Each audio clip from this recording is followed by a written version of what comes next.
Hi, this is Sean Buvala. I'm about to tell you a Selkie story, one that I've created. And the Selkies are seal people.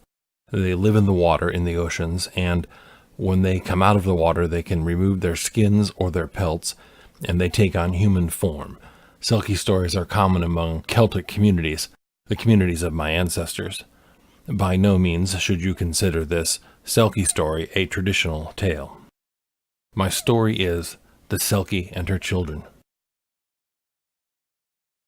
The man looked out toward the beach, and there he saw a bonfire, and around it were dancing the silhouettes of a woman and her children.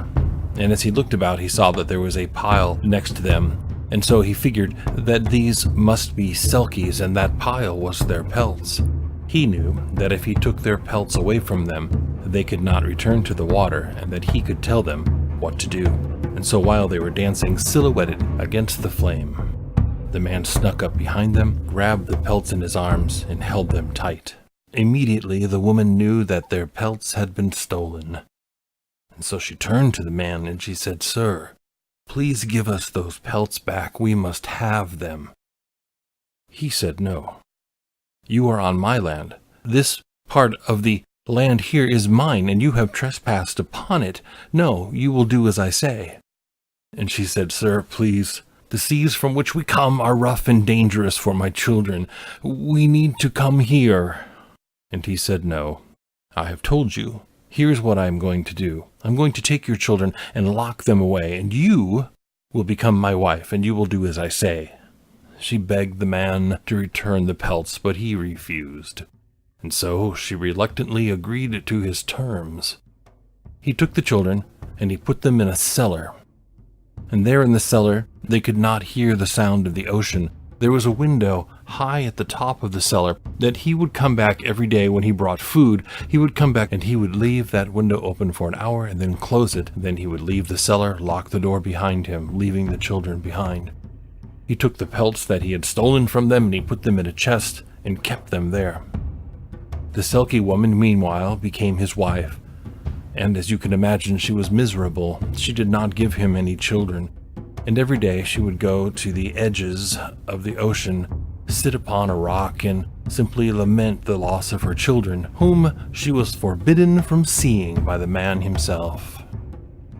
This continued for a very long time. Each day the man checking the chest to see if the pelts were still inside. But one day, after a long time, when he opened the chest, the pelts were gone. There were only a few remains left. The pelts had melted away. However, he was sure that the children must have escaped and had stolen their pelts out of his chest. And so he ran back to the cellar, unlocked the door, flung the doors open, and went down inside the cellar. The children were no longer there.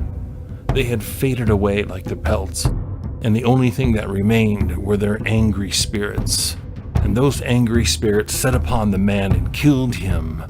They escaped out of the door of the cellar and disappeared. And every 9 or 11 years they come back and they attack the village. But that is a different story for a different time. In the meantime, the Selkie woman returned from one of her lamentations, her sojourn to the ocean. And when she returned to the home, the man was not to be found anywhere. And then she discovered that the chest was open and the pelts were missing. Fearing the worst, she ran to that cellar where she had been forbidden to go. And when she got there, the doors of the cellar were open. She went down inside and discovered the body of the man who had kept them captive, and her children were gone. Their spirits were gone, and she knew what had happened. In the deepest of sorrow, she went back to the water, turned, faced the land, spread her arms out, fell into the water, and simply dissolved. The Selkie and Her Children by Sean Buvala.